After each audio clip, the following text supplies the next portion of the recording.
Introducing the Paddy Power World Darts Championships. Daryl, many congratulations. A fantastic fight back up there. Just describe what that win means to you. It means everything to me. Honestly, I'm sorry, I sound a wee bit weird because I'm losing my voice because I give it the big one. But no, very proud of myself because 9 times out of 10, whenever I'm behind, I'll always put my head down and I'll probably never get a result. I guess I'll never come out on top. So proud of myself for sticking in there and coming through whenever it mattered in the 5th set. It was a quality game, a quality display from both of you. Just a word on Florian as well. He always seems to deliver on this stage and he pushed you all the way tonight. Florian was brilliant, all honesty. The way he started off in the 1st set, I thought, don't get beat 3-0. Try and win a set anyway. And then, obviously, the person in me then got angry with myself. I said, don't you dare think about that. Don't you dare think about winning just a set. Just you. He's only one on his throw. Don't worry about it. Win the next set on your throw, and now you're in the game. And then you just take it from there. And the way I looked at it was the first 4 sets just went with throw. And I thought, he's got the biggest cojones in the 5th. And we soon realised who did. You've had a brilliant 2024. You played some fantastic darts. Do you feel like you're performing back at the level that saw you win those 2 major titles? I feel like I'm playing really well. I feel like my standard's really good. I'm more hit and miss now at the minute, but whenever I was like winning Players' Championships and Grand Prix, I don't even remember that. That's 6, 7 years ago. I don't remember that player. I really don't. I'm trying to get him back, but sometimes he's non and void. And next up for you is Johnny Clayton for a place in the last 16. How are you feeling going into that one? Yeah, no, listen, Johnny's a gentleman. As soon as I came in, the first person I seen was Johnny. I wished him good luck. He wished me good luck. Johnny is one of the nicest people you'll ever meet in life, never mind in darts. So yeah, I'm looking forward to that game. He's looking forward to that game because he hasn't got to play Mickey because I'm more standard as in throwing, whereas Mickey will be a wee bit slower, and that probably put him off. So yeah, no, looking forward to that game. Cheers. Daryl, many congratulations. You touched on angry Daryl there. We saw him at the end of the 2nd set come out and the celebration was there. How do you find that version of yourself from the start of a game? Because that's when you play your best. I don't know. I feel like I'm too old now to get him out, because once he comes out, he's like Forrest Gump, premature, does everything. But yeah, no, a wee bit of old age now, shall we say. Even Dan Dawson says to me, I was a veteran.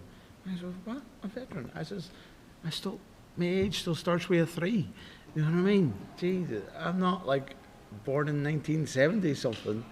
But no, listen, I'm really glad how I came through that game, because I was always behind.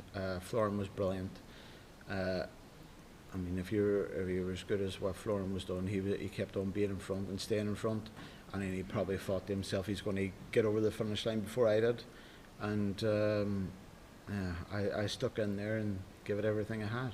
In the build-up to the tournament, a lot of people were tipping you to go and have a good run, a deep run, even a dark horse to win this. Is it nice to be spoken about in that manner again? And I don't read stuff again. Honestly, I'm not one of these players. I'm not on social media. If people does message me, they get Josie, my girlfriend, which is that's actually a better deal than speaking to this face. But yeah, no, I don't concentrate on stuff like that. I had no idea what was going on in the media, what was being talked. Should I win this game and then get beat the next game? The way I looked at it was just do what you do, and it's concentrate on Florian Hempel after he beat the Swan, and I'm very glad and very hopeful that I won.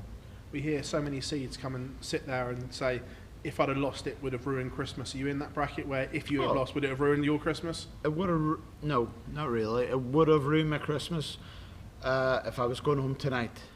But I go home tomorrow morning, first thing, 5:30, we're getting a taxi, and there's one thing I know is my son and my girlfriend will put a smile on my face if I lost, but I didn't, so yeah.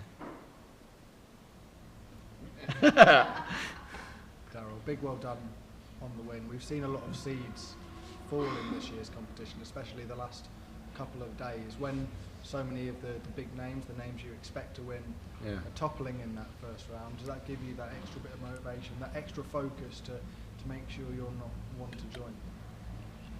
No, any seed that's got beat, I didn't wish them getting beat. They're their own player, they're their own person. I wouldn't wish anything bad on them. They won, they lost, whatever, and all I can do is concentrate on myself. But I hope every one of them, doesn't matter if they won or lost, all have a Merry Christmas, because we're not so young anymore, so we've all got children, weans, so Christmas is magical for us all now. Talk about expectations going into this tournament. Where do you set those expectations going to the Palace this year, and how have they changed as your forms got better this year? I had none. Honestly, it was all about just getting through the first game and then take it from there. I knew that if I could get through tonight, I knew I played the winner of Johnny and Mickey Mansell, and obviously Johnny came through on was it a sudden death leg? Yeah. I know he was 5-4 up, and then somebody started talking to me, and then the next thing I seen Mickey walking past me, so I didn't know who won. But yeah, that's all I was concentrated on, and yeah, I'm just glad to be like all the other seeds say. I'm glad I'm coming back after Christmas. You've seen Sweet Caroline a couple of times tonight, once for your walk-on and once from good old Barry from EastEnders up on that stage. I believe he was on there during the break as well. What was that like, walking back on stage and seeing him there? I was so focused, I didn't see him. I see him now. I see him now. I'm not even joking, you know. I see him now. I was that determined to win that. I mean, only people I seen on the stage was the walk-on girls, and all I thought was, get off the hockey, you're in my way. I've got a throw. But I didn't see Barry until I seen him there now. But was he singing Sweet Caroline? Yeah, he was on stage. He's not dead. Okay. Did he sing it better than me or worse? Oh, worse. Well, he shouldn't be back in. Don't get him back in.